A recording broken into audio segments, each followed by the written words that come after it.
السلام علیکم ورحمت الله تعالی وبرکاته.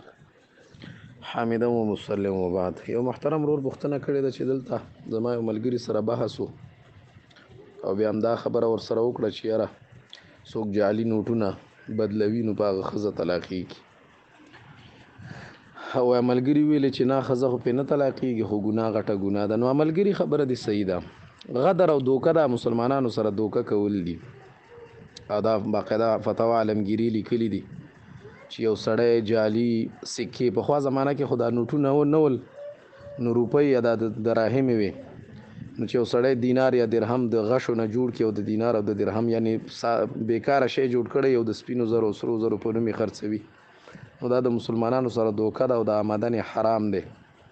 خو ښځه پرې نه طلاقېږي. هم په یو صورت کې کاغذ دا سړی دا کار حلال وګڼي نو د حلال ګڼلو د وجې نه بیا خطرناکه خبره ده. حرامو ته چې سړی حلال ووایي بیا خطرناکه ده. نوره داسې خبره نه ده چې په دې کاروبار د سړي ښځه طلاقېږي. په کاروبار یې ښځه نه طلاقېږي خو دومره ده چې حرامو ته حلال ویل بیا خطرناکه خبره ده. نو هغې نه بیا ځان ساتل پکار دي.